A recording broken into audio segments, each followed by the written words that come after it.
Good morning, good afternoon, ladies and gentlemen. Welcome to this series of online lessons.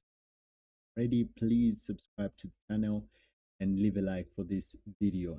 In today's lesson, I just want to run you through some mistakes that you were making in the previous lesson. See how we get on from dive into. The first question that we have, question where we were dealing with sine, that was sine of 13 is sine of 5. So in this question, I liked how most of you were starting, that is, broke down this, which is sine, I think you said 7 times pi plus 45. Okay, let me just go. All right, so after performing this calculation, what you were supposed to do is use the distributive property. Okay, and that is, should have said this is sine of 7 pi plus 45.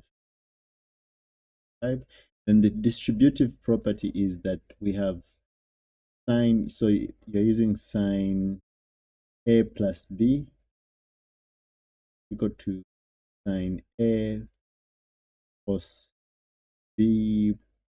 Then the sign, if it is plus here, we maintain plus, minus we maintain, so plus cos swap a sine b. Okay, so this is the distributive property that you're supposed to use here. So you say equal to sine 7 pi cos 45 plus sine 45 cos 7 pi. Okay, now what you're supposed to do here is you need to understand that sine n pi, where n is any number, so sine n pi is equals to 0. That is something that you should know. So sine 2 pi, 3 pi, 4 pi, 5 pi, 10 pi, 100 pi, whatever, sine n pi is equals to 0. This is something that you should note. And you should also note that sine of a negative number, the negative a, is equal to negative of sine of positive that number. So this is something that is useful. You also need to know that cos of positive, or let me say a negative, cos of negative a equals to cos of the positive. So cos is an even function. So when you put in a positive there, what you get, when you put in a negative number there, what you get is positive number. Then when you put in a negative number inside, it is negative of that positive number. Then for cos, so for cos n pi,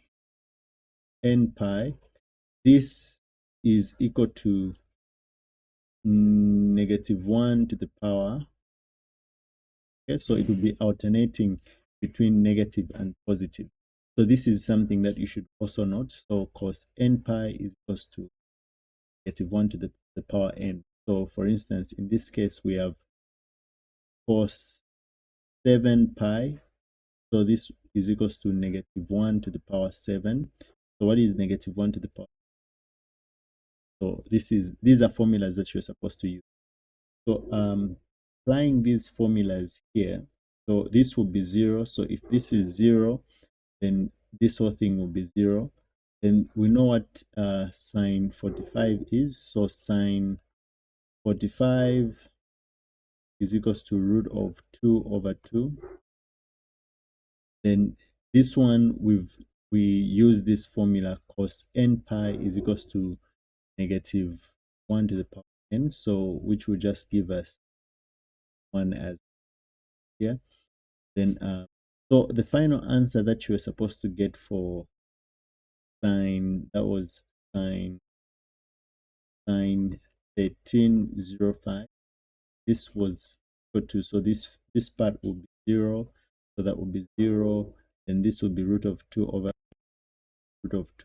2 times negative 1, which is from cos part here. So this finally becomes root of 2 over. So I want you to finish those questions that I'm left with and to see how we can progress from here. Have a good evening.